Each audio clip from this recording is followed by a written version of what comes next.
Good morning ആണ്. അറിയാമല്ലോ, എല്ലാവർക്കും താരിഫാണ്. നമുക്ക് 2-ാം തീയതി വരുന്ന താരിഫാണ്. ഏറ്റവും കൂടുതൽ ഇഷ്യൂ ഉണ്ടാവുമെന്ന് പ്രതീക്ഷിച്ചിരിക്കുമ്പോഴാണ് നമ്മൾ ഒരു 17 മണിക്കൂർ മുമ്പുള്ള ഒരു ന്യൂസ് നിങ്ങൾക്ക് വാച്ച് ചെയ്താൽ മനസ്സിലാവുന്നതാണ്. China says ready to shock, ഒരു ഷോക്ക് പോലെ കൊടുക്കാനുള്ള തയ്യാറാണെന്നുള്ള ഒരു ന്യൂസാണ് ആദ്യം വന്നത്, ഫസ്റ്റ് ന്യൂസ് വന്നത്. ഇതിന് ശേഷം വന്ന ന്യൂസാണ് നിങ്ങൾ ശ്രദ്ധിക്കേണ്ടത്. ഫ്ലെക്സിബിലിറ്റി ഫോർ ചൈനയ്ക്കൊരു ഫ്ലെക്സിബിലിറ്റിയും കൊടുക്കാൻ തയ്യാറാകുന്നു. അതിലുപരി ഈ ചൈനയായിട്ട് ഒരു ട്രംപിൻ്റെ സെക്ഷനിൽ നിന്ന് ഒരു ടോക്ക് വരുന്നു, നെഗോസിയേഷൻ ലെവലിലേക്കാണ് പോകുന്നത്. അപ്പോൾ ഇത് രണ്ട് ന്യൂസുകളും വന്നത്, പിന്നെ ആദ്യം വന്നത് ചൈന അതിന് റിയാക്ട് ചെയ്യാൻ നോക്കുന്നു, ട്രംപ് അത് കോംപ്രമൈസ് ചെയ്യണു. ഞാൻ പറഞ്ഞില്ല, ഈ പുടിനുമായിട്ടുള്ള ഈ ബന്ധം ചൈനയായിട്ട് നിൽക്കുന്നതുകൊണ്ട് തന്നെ ഈ ട്രംപിൻ്റെ എല്ലാ കാര്യങ്ങളും ചൈനയെ സപ്പോർട്ട് ചെയ്യുന്ന രീതിയിലേക്ക് വരുന്ന അതാണ് നമ്മൾ കാണാൻ പറ്റുന്നത്. അപ്പോൾ ഈ രീതിയിലൊരു നമുക്കൊരു ഇൻഫ്ലേഷൻ അമേരിക്കയിൽ ഉണ്ടായിക്കഴിഞ്ഞാൽ അതിൻ്റെ പ്രായോഗിക ബുദ്ധിനെക്കുറിച്ച് നന്നായിട്ട് മനസ്സിലാക്കി തുടങ്ങിയിരിക്കുന്നു ട്രംപ് എന്നാണ് ഇത് മനസ്സിലാക്കുന്നത്. എന്താണ് ആഫ്റ്റർ എഫക്റ്റ്? എന്തായാലും ട്രംപ് കോംപ്രമൈസിന് വരുന്നു, അല്ലെങ്കിൽ ചെറിയ നൈസായിട്ട് കാര്യങ്ങൾ ഡീല് ചെയ്യുള്ളൂ എന്ന് പറയുന്നത് എന്തായാലും 2-ാം തീയതിയിലത്തെ ആ പ്രശ്നങ്ങൾ അത്ര പവർഫുള്ളായിട്ടാണ്. ഒരു കാര്യം മനസ്സിലാക്കണം, ഇപ്പോഴും ആ പ്രശ്നം മുന്നിൽ തന്നെയുണ്ട്. പക്ഷേ എങ്കിൽ തന്നെയും ഈ പ്രശ്നം കുറച്ച് ഗൗരവമായി ഡീല് ചെയ്യാതെ കുറച്ച് വേണ്ട രീതിയിൽ അണ്ടർസ്റ്റാൻഡിങ്ങിൽ ചെയ്യുന്ന ഒരു സിസ്റ്റത്തിലേക്ക് ഇത് ആദ്യമേ ചെയ്യാമായിരുന്നു. പക്ഷേ എങ്കിൽ തന്നെ ഇത് വളരെ ഇപ്പോഴാണ് ആൾ കറക്റ്റ് ലൈനിലേക്ക് വന്നത്. അതോടുകൂടി തന്നെ മാർക്കറ്റിന് സന്തോഷമായി. മാർക്കറ്റ് ഓൾറെഡി അമേരിക്കൻ മാർക്കറ്റ് ഇപ്പോൾ ഫ്യൂച്ചറായാലും ക്ലോസ് ചെയ്തിരിക്കുന്നത് പോസിറ്റീവാണ്. ഇന്ത്യൻ സ്റ്റോക്ക് മാർക്കറ്റും ഏകദേശം 120 പോയിൻ്റ് അപ്പാണ്. അപ്പോൾ താരിഫാർ ഒരു സ്ട്രോങ് അല്ല എന്നുള്ള, താരിഫാറിന് ഉണ്ടാവും ഉറപ്പാണ്. പക്ഷേ അതിൽ ഇത്രയും വലിയൊരു ഇഷ്യൂസ് ഒരു കേസ് ടു കേസായിരിക്കും പരിഗണിക്കുക എന്നുള്ളത് ചൈനയോട് കാണിക്കുന്ന ഈ സോഫ്റ്റ്നെസ്സോടുകൂടി മാർക്കറ്റ് മനസ്സിലാവും. മാർക്കറ്റ് അപ് ട്രെൻഡിലേക്ക് വരികയാണ് ഇന്നുണ്ടായിരിക്കുന്നത്. വലിയൊരു ഡിജിറ്റൽ നമ്പർ പറഞ്ഞാൽ FISൻ്റെ അല്ലെങ്കിൽ FPയുടെ നമ്പർ നിങ്ങൾ ശ്രദ്ധിച്ചാൽ കാണാവുന്നതാണ്. ഏകദേശം 7400 കോടി രൂപയുടെ ബൈ.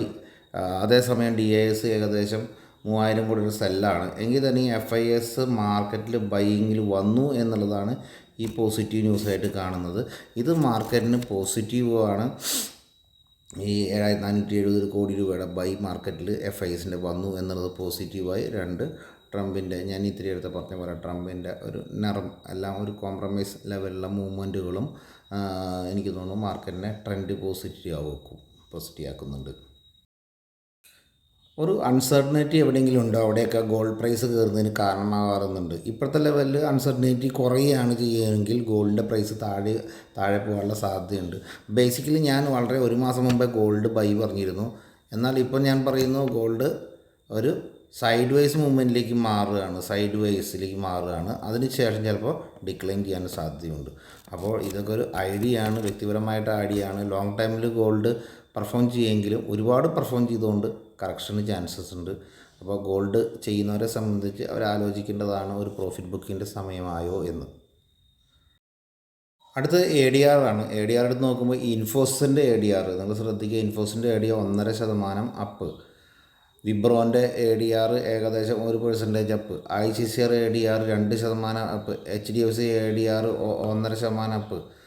അപ്പോൾ മാർക്കറ്റിൽ ഇത്രയും കാര്യങ്ങൾ പോസിറ്റീവ് നിൽക്കുകയാണ്. ADR തന്നെ ഇത്രയും പോസിറ്റീവ്, ന്യൂസ് പോസിറ്റീവ്, എങ്ങനെ നമുക്ക് ഷോർട്ട് പോകാൻ പറ്റും?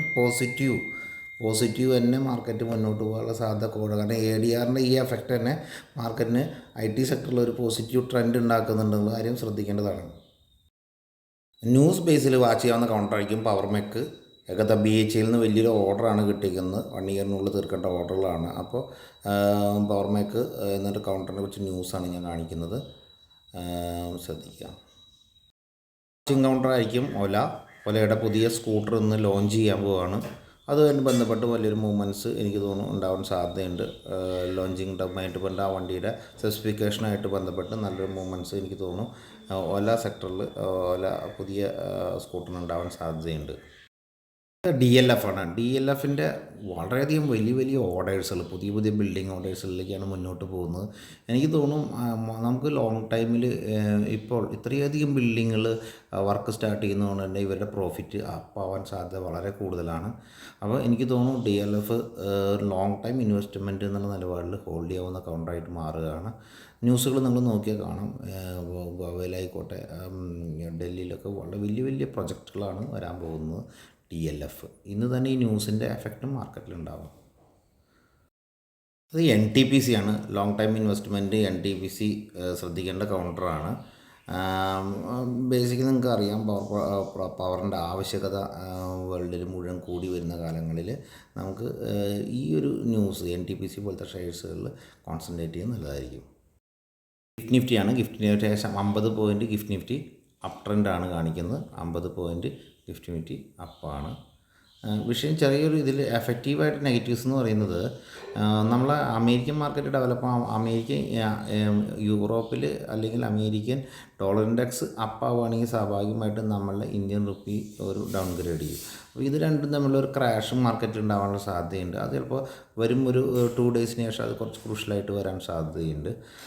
അതും 2-ാം തീയതിയായിട്ട് കണക്റ്റീവും ചെയ്യാൻ പറ്റുന്നതാണ്. അപ്പോൾ ഏകദേശം ഇപ്പോഴത്തെ ലെവലിൽ പോസിറ്റീവ് ട്രെൻഡ് തന്നെ പോകാവുന്നതാണ്. കാരണം മാർക്കറ്റ് കയറുമ്പോൾ ഇന്ത്യൻ റുപ്പി റിക്കവർ ചെയ്യാൻ തന്നെയായിരിക്കും സാധ്യത കൂടുതൽ. Thank you. സെയിം ഡേയിൽ ഏർലി മോർണിംഗിൽ ഉണ്ടാക്കുന്ന ഈ വീഡിയോ നിങ്ങൾക്ക് ഇഷ്ടപ്പെട്ടിട്ടുണ്ടെങ്കിൽ തീർച്ചയായും സബ്സ്ക്രൈബ് ചെയ്യുക, അതുപോലെ തന്നെ ഷെയർ ചെയ്യുക. Thank you.